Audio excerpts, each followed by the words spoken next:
My salary is $250,000 a year. After taxes, about 12 grand hits my account every month. My wife's family has 3 younger brothers. When they needed a down payment, they came to me. When they needed to pay for a wedding, they came to me. When their business ventures failed, they still came to me. Over 5 years, I'd shelled out nearly $300,000. The other day, her youngest brother, Cody, came asking for money again. He wanted to open a boba tea shop. The price tag? A cool $75,000. So in front of the entire family, I quit my job. As of today, I'm unemployed. Not a penny to my name. My wife, Chloe, instantly broke down, screaming, "Are you insane? What about the mortgage? What about Leo's tuition?" I leaned back on the sofa and fired up a game on my phone. You're always saying your family is your safety net. Let them support you. Chapter 1. Chloe's shriek was sharp enough to pierce my eardrums. It was a raw, twisted sound, like a rusty knife scraping against every surface in our home. The crystal chandelier in the living room hummed from the vibration, its fractured light dancing across her contorted face. "Ethan, are you even listening to me?" I ignored her. On my phone screen, my character was in the middle of a crucial team fight. Dazzling explosions of light and color flashed in my pupils. My fingers danced across the screen, calm and precise. "Did you hear me? You quit your job. Did you think to ask me first?" She lunged at me like an enraged animal, aiming for the phone in my hands. I shifted my body slightly to the side, easily dodging her clumsy attack. She missed and stumbled, crashing into the arm of the sofa with a dull thud. "Relax," I said, my eyes still glued to the screen. "This round is almost over." My voice dropped. "And so are we." Standing off to the side, her brother Cody, the grown man-child who had just demanded 75 grand for a boba shop, finally saw his opening. He pointed a finger at my face, his own jowly cheeks trembling with indignation. "Dude, what the hell is your problem? You get a little money, and suddenly you're too good for us? My sister was a fool to marry an ungrateful bastard like you." I executed a final ultimate move with my character. The word victory flashed in gold across the screen. Only then did I lift my eyes, looking at him as if he were a buzzing fly. "What money?"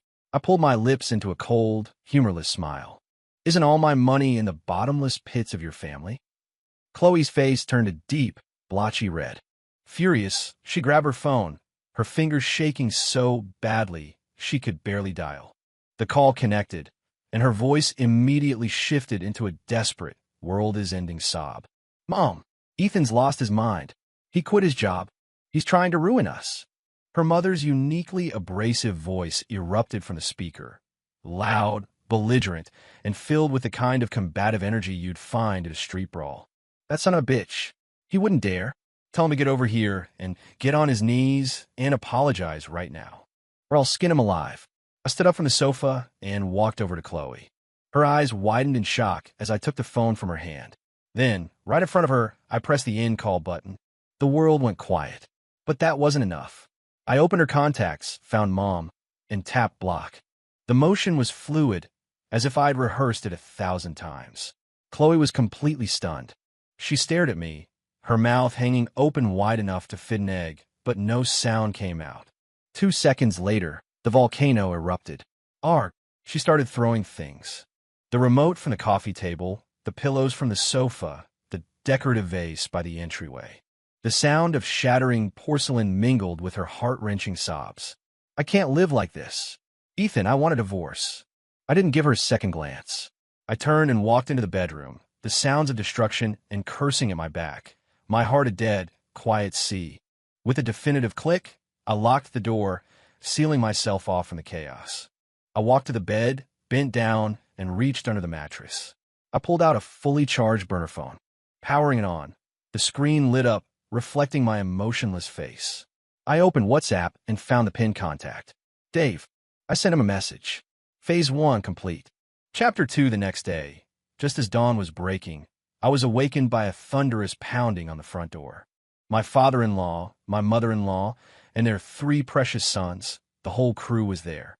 When I opened the door, the 5 of them were blocking the entrance like a human wall, every face etched with righteous indignation. My mother-in-law, her eyes red and puffy as if she'd cried all night, took the lead. The moment she saw me, she plopped right down on our doormat, slapped her thighs, and began to wail. Why is my life so miserable? Why is my daughter's life so hard? Married to a heartless piece of trash like you. Quitting his job just like that. Are you trying to starve our whole family? You've ruined my daughter's happiness. You've ruined my 3 sons' futures. She cried with the dramatic, quavering pitch of a professional mourner. Anyone walking by would have thought there was a funeral in progress. The eldest brother, Kevin, cleared his throat, adopting the air of a paternal figure.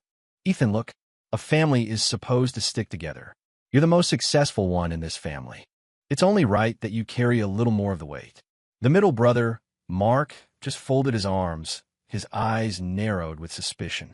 Seriously, man, just be honest. Did you meet someone else? Are you trying to ditch us, your loving family? I yawned, shuffled past them my wrinkled pajamas and slippers, and went straight to the fridge. I pulled out an ice-cold Coke. The cold liquid slid down my throat, extinguishing the last flicker of my annoyance as I drank half the can. The temperature in the living room seemed to plummet. The 5 of them, plus a swollen-eyed Chloe, fixed their gazes on me like 6 searchlights. I felt like an intruder in someone else's family drama, completely ignoring the farce that was masquerading as a mediation. Seeing my couldn't-care-less attitude, Chloe's tears started flowing again, a perfect accompaniment to her mother's wailing. I'm so unlucky, she lamented. How did I end up married to a man with no sense of responsibility? I finished the last of the Coke and tossed the empty can perfectly into the recycling bin. Then I turned to them, a brilliant smile spreading across my face. Well, since you're all here, this is perfect timing. I have an announcement to make. I clear my throat. My voice wasn't loud, but it carried to every corner of the room. As of today, I'm officially checking out. I have no intention of ever working again. I'll just be here, playing video games, watching TV. Basically, I'm going to be a stay-at-home husband. From now on, all household expenses will be the responsibility of Chloe and her amazing, supportive family. A dead silence fell over the room. A few seconds later, my father-in-law, trembling with rage, slammed his hand on the coffee table. The sound echoed in the stillness. You have no shame. I spread my hands, my face a mask of innocence. Does shame pay the bills? I'm a proud member of the unemployed. Can't be too proud, you might starve. I looked at their furious, red faces and felt a deep sense of satisfaction. I decided to pour a little more fuel on the fire. Oh, and by the way, just a friendly reminder. Next month's mortgage payment is $6,000. It's due on the 15th. So, are you guys going to chip in, or what's the plan? Because if the bank forecloses on this place, we'll all be sleeping on the street. The pressure, like a ball, had been gently but firmly kicked back into their court. Chapter 3, Chloe must have thought that controlling the money meant she had me by the throat. The day after the failed family intervention, she made her move. She confiscated every debit card, every credit card, and even the few $100s in cash I had in my wallet. She locked it all in a safe, keeping the key on her person, a smug look of triumph on her face. Ethan, let me make this clear. I'm in charge of this house now. Let's see how long you last without any money. Don't come crying to me, begging me to let you go back to work. I found her petty power trip amusing.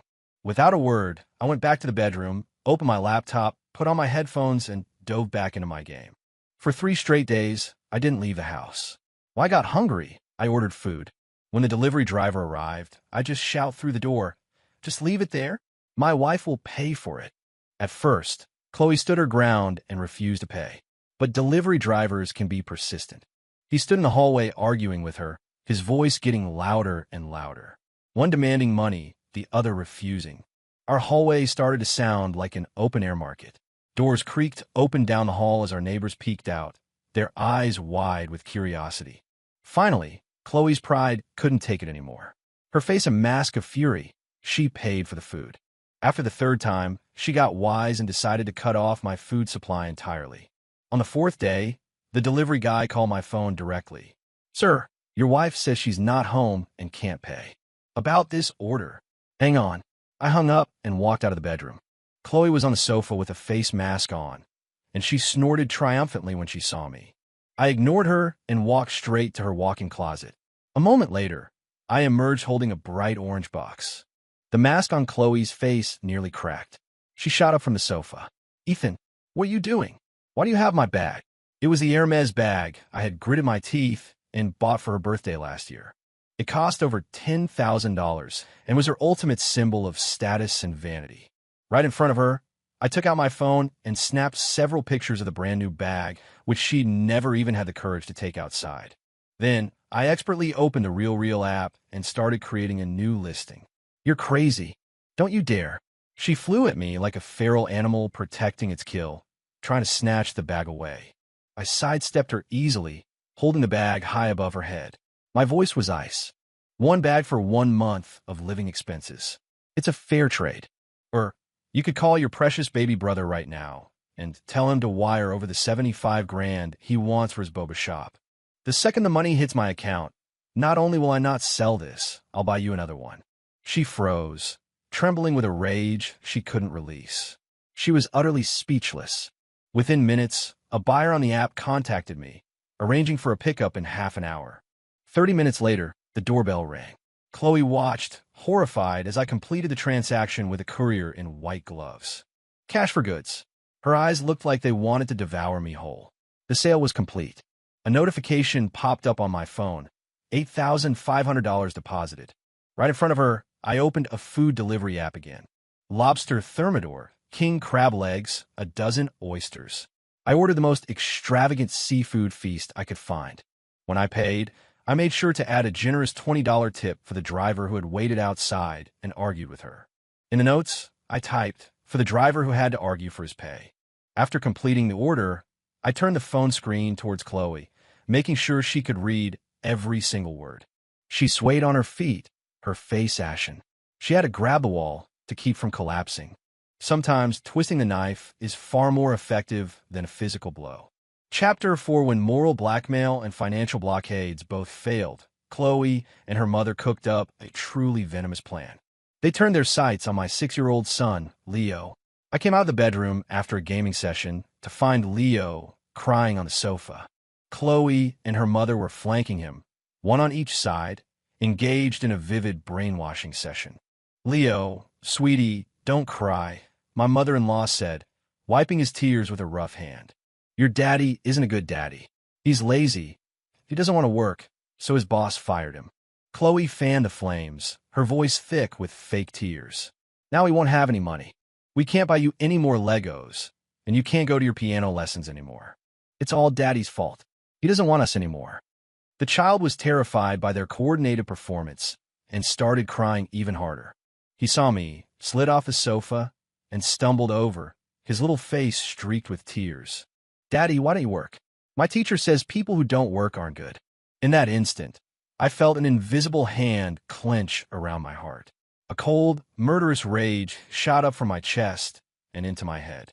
For the first time, I dropped the sarcastic, detached persona. The look in my eyes must have been terrifying. I knelt and pulled my son into a tight hug. His small body was still trembling with sobs. I spoke to him in the gentlest, firmest voice I could muster. "Leo, don't listen to them. They're not telling the truth. Daddy didn't get fired.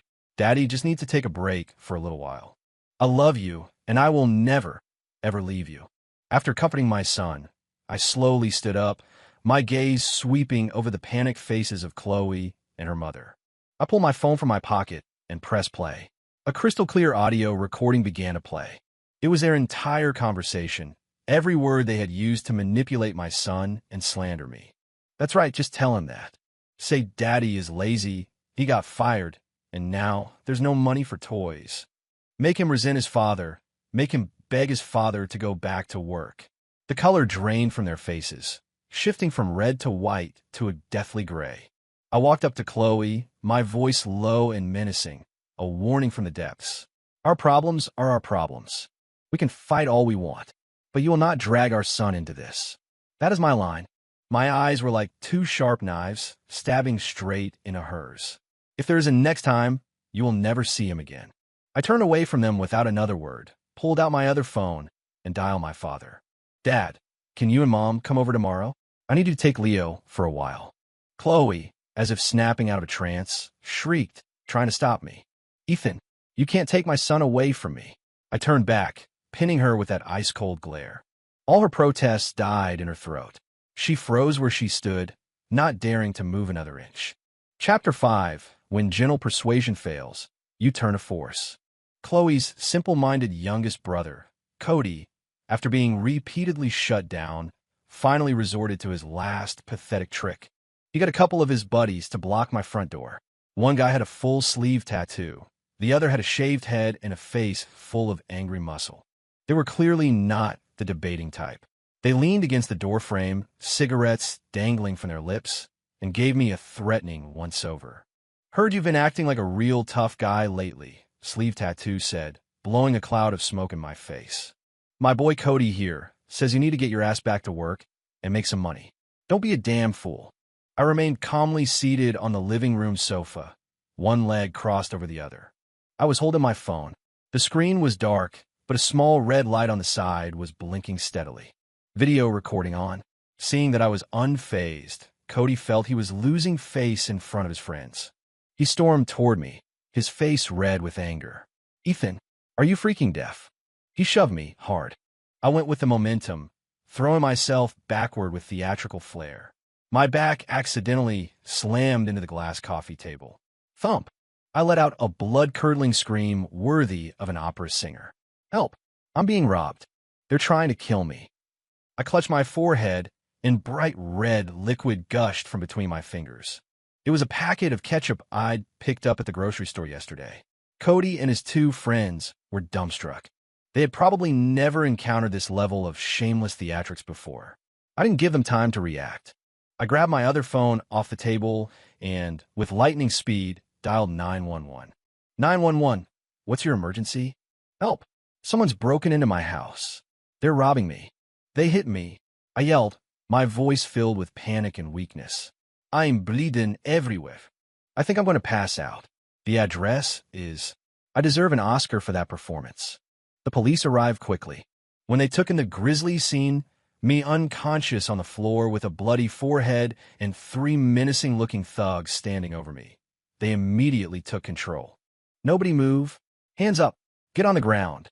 Cody and his friends were speechless. The video on my phone only showed them shoving me, followed by my dramatic fall and scream. The audio and video combined to create a perfect, damning chain of evidence. In the end, Cody and his two cronies were politely invited downtown for a little chat. Chloe and her mother got the call and rushed to the police station.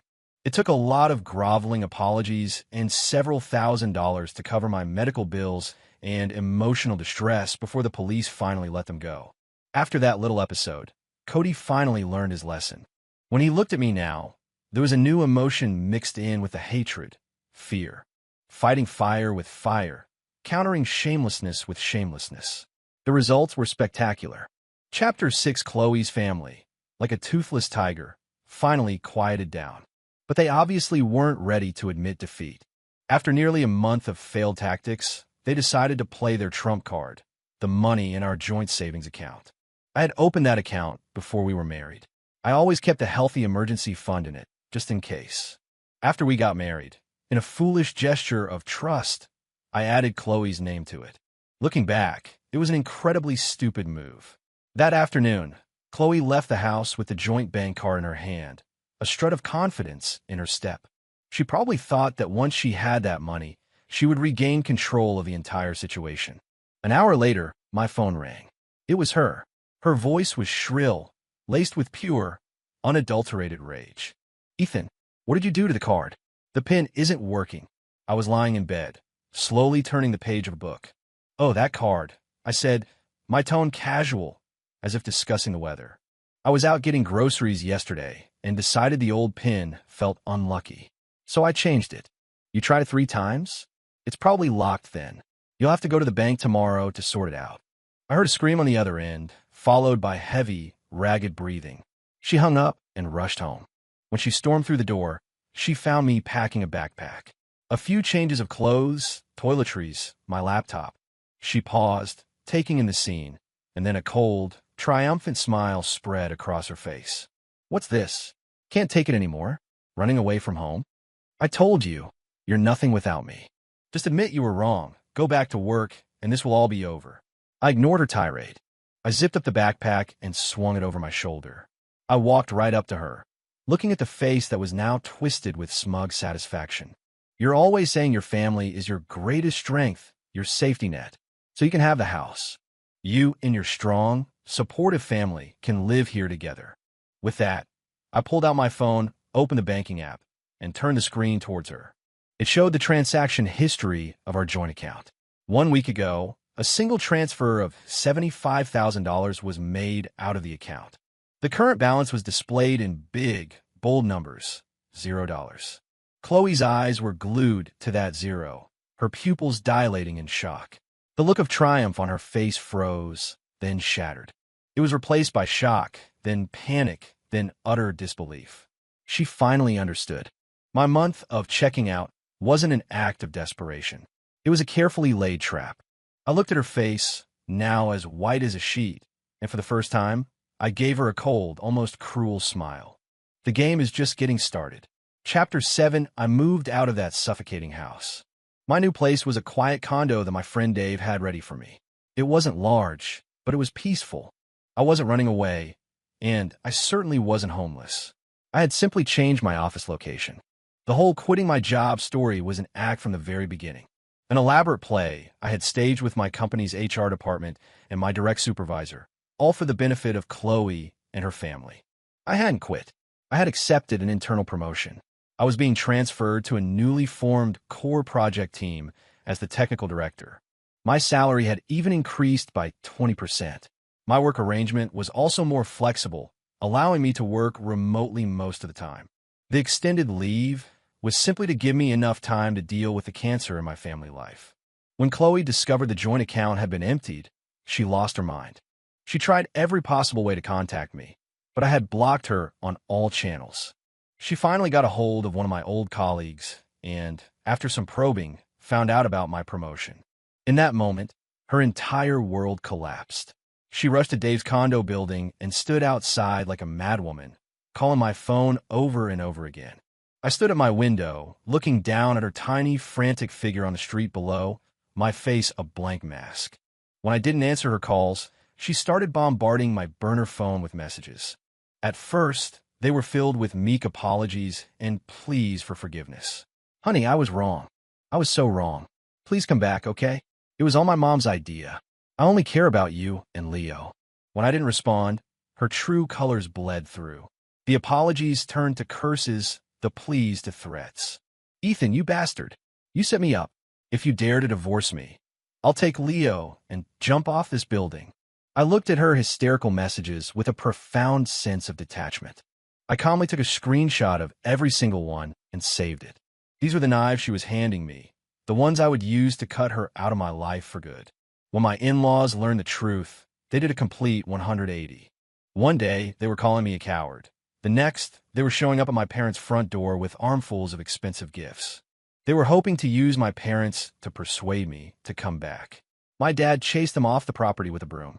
His exact words were, "We support our son's decisions, no matter what. Get lost, you bloodsuckers, and stay away from him." For the first time, Chloe and her family felt a genuine sense of panic. The golden goose they relied on hadn't disappeared.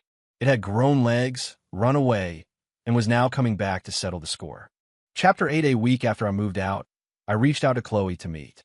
We met at a quiet local coffee shop. When she answered my call, her voice was filled with a surprise she couldn't contain. She must have thought I'd softened, that there was still a chance to salvage things. She arrived wearing impeccable makeup and a new dress, trying to recapture the look she had when we were first in love. But I was no longer the fool blinded by affection. She sat down across from me, about to start with some sentimental words. I didn't give her the chance. I pulled something out of my bag and placed it on the table between us. It was a thick, professionally bound document. The cover read, in bold black letters, 5-year family financial expenditure report. I pushed it toward her and opened it to the first page. Year, 1 of marriage. March, your mother's birthday. Zelle transfer, $500. May, your brother Kevin wants to take a real estate course. Bank transfer, $800. September, your brother Mark needs a new iPhone. Venmo, $1,000. I read each entry aloud, my voice calm and steady. It wasn't loud, But in the quiet coffee shop, each word landed like a hammer blow on Chloe's heart. Her face grew paler with every number I recited. 5 years, 60 months. From a few $100s for spending money to thousands in gifts, all the way to tens of thousands for down payments, wedding costs, and bailouts for failed business ideas. I even had copies of bank statements and credit card bills. They clearly documented every time she had secretly used my supplementary card to buy her brother's designer sneakers or to book her mother a luxury European tour. Grand total, $312,750. I read the final number and closed the thick, dictionary-like ledger. The figure was far beyond what even she remembered. She stared at the report as if it were some kind of monster, her hands and feet turning to ice. I looked at her, my eyes devoid of anger, filled only with a bone-deep exhaustion. Chloe, every penny I've ever earned came from late nights at the office, from coding until my eyes burned. It didn't just fall from the sky. And now, I'm done being your family's personal ATM. With that, I pulled another document from my bag and pushed it across the table. White paper, black ink, perfectly clear. Divorce papers.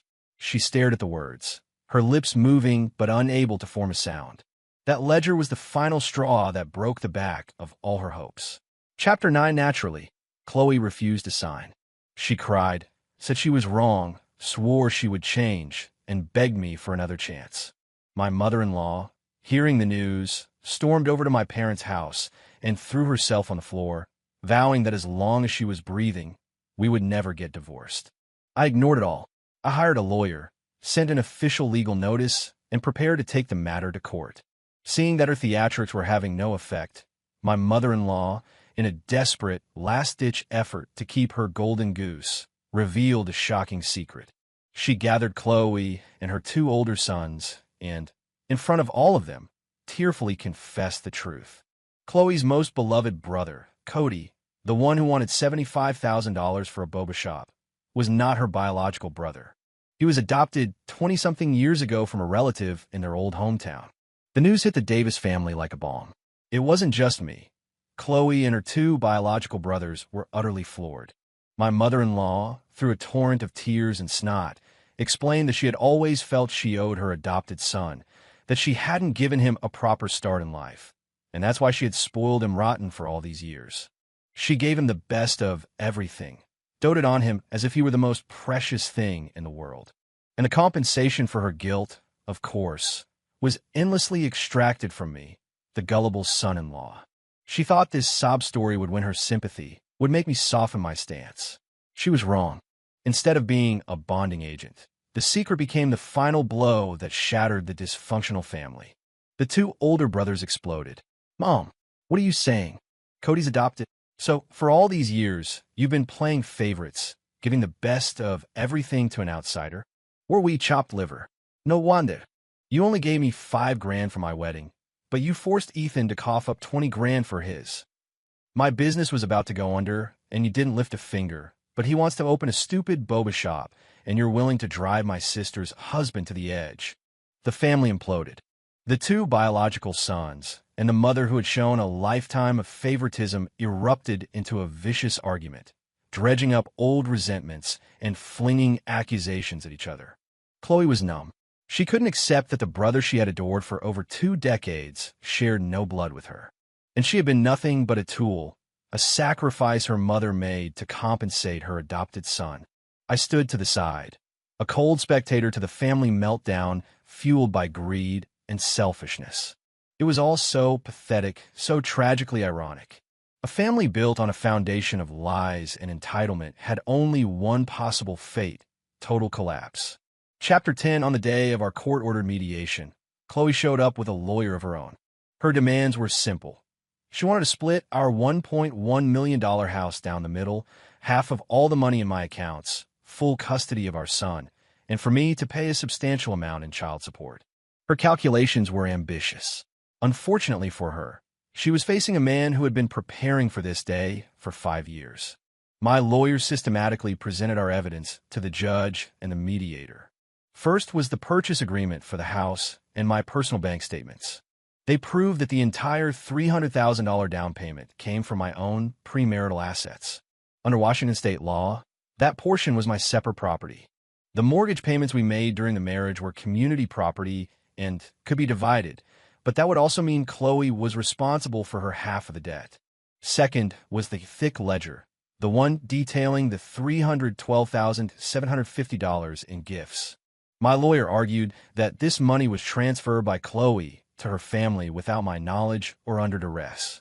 This constituted a malicious transfer and misuse of community property. In the division of assets, this amount should be deducted entirely from her share. Third was the collection of audio recordings and text message screenshots. This included the recording of Chloe and her mother trying to turn our son against me, the video of Cody and his friends threatening me at my home, and the screenshots of Chloe's abusive and threatening messages after my unemployment. This body of evidence clearly demonstrated that the environment provided by Chloe's family was extremely detrimental to a child's well-being. Chloe's lawyer was completely outmatched, beaten back by every piece of our well-prepared, multi-pronged attack. He had no counterarguments. The judge's expression grew more and more serious. He explicitly informed Chloe that her malicious transfer of community assets would put her at a severe disadvantage in the final ruling. The color drained from Chloe's face. She was finally realizing that her so-called safety net, my money, could not be freely disposed of under the cold, hard logic of the law. She still tried to fight for custody, tearfully accusing me of neglecting our child. In response, my lawyer produced another file. It was a detailed 10-year educational fund I had established for Leo, a comprehensive growth plan, and a collection of photos showing me reading with him, playing with him, and being an active part of his daily life. In stark contrast, when the judge asked Chloe about her future plans for the child, she stammered for a moment before managing a single, weak sentence. My mom and my brother can help take care of him. The difference was night and day. In that moment, Chloe lost all ground in the courtroom. Her family, her supposed safety net, was worth absolutely nothing in the face of reality and the law. Chapter 11, mediation failed. In the days waiting for the final court date, Chloe's world fell apart. She tried to go back to her family, looking for one last shred of comfort and support. But she was met with cold, resentful faces. With the secret of the adopted son out in the open, her parents' house was in chaos. The two biological brothers were in a full-blown war with their mother over her favoritism and the future division of their parents' assets. When they saw Chloe, there was no sympathy, only a barrage of accusations. "You've got some nerve showing your face here. You couldn't even hold on to your man. Now you've cut off our whole family's income stream. We told you to get more money out of him when you had the chance. Now look at you, you're not getting a dime. You're useless." Her beloved adopted brother, Cody, whose boba shop dream had evaporated into thin air, was also full of resentment. He blamed Chloe and her divorce for ruining his chance to make it big. The family of leeches, once tightly bound together by the nutrients they sucked from me, saw their standard of living plummet after their host was gone. Internal conflicts erupted. Kevin, the eldest, had lost all the money he'd scammed from me in a bad investment and was now being hounded by creditors. Mark, the middle brother, who had never held a real job, was forced to take a grueling manual labor position. He came home every day exhausted and miserable, complaining to anyone who would listen. Their mother spent her days weeping, surrounded by the ruins of the family she had built on lies, watching them tear each other apart. And Chloe, the daughter who had once been praised and paraded as the family's hero and cash cow, was now the family traitor. Her family had turned on her. For the first time in her life, she tasted what it truly meant to be alone. She finally, painfully understood. Her family was never her safety net. They were a heavy chain that had bound her, drained her, and ultimately discarded her. And she, with her own two hands, had thrown away the one person who had the power, and once the desire, to help her break free. Chapter 12, the final judgment, came down. There were no surprises. The house, as my premarital property, was awarded solely to me. I was required to compensate Chloe for her share of the equity gained during the marriage, a one-time payment of $50,000. Custody of our son was awarded unequivocally to me. Chloe was ordered to pay a symbolic $200 a month in child support. As for the $312,750 she had given her family, The court deemed it a gross misuse of community property. After deducting that amount, her share of our remaining marital assets was next to nothing. After the divorce, Chloe, with no marketable skills and now viewed as a burden by her own family, had to rent a small, dark room in a rundown part of the city. She scraped by working odd jobs. Occasionally, she would see updates from my life on social media. I took our son, Leo, to the beach, to the science museum, to the Disneyland he had always dreamed of visiting. In the pictures, Leo's smile was as bright as the sun, and I, too, had shed the exhaustion and gloom of the past 5 years. I looked like my old self again. In fact, I was more confident, more at ease than ever before. My career was flourishing, no longer shackled by the anxiety of feeding a black hole of debt. All my income could now be invested in myself and in building a better life for my son. One weekend, while Chloe was sifting through a clearance rack at a department store, she saw me across the crowded floor. I was holding Leo's hand, waiting in line for a table at an upscale restaurant. Standing next to me was a woman with a gentle, elegant demeanor. The woman knelt, kindly adjusting the collar on Leo's shirt. The three of us stood together, a picture of harmony that was painful for Chloe to watch. Chloe instinctively ducked behind a clothing rack, the stinging sight bringing tears to her eyes. She knew that spot next to me, next to our son, was once hers, and she knew that she, and she alone, had destroyed it all. My new life was built on the ashes of our rotten marriage, and my future, without her in it, was nothing but blue skies.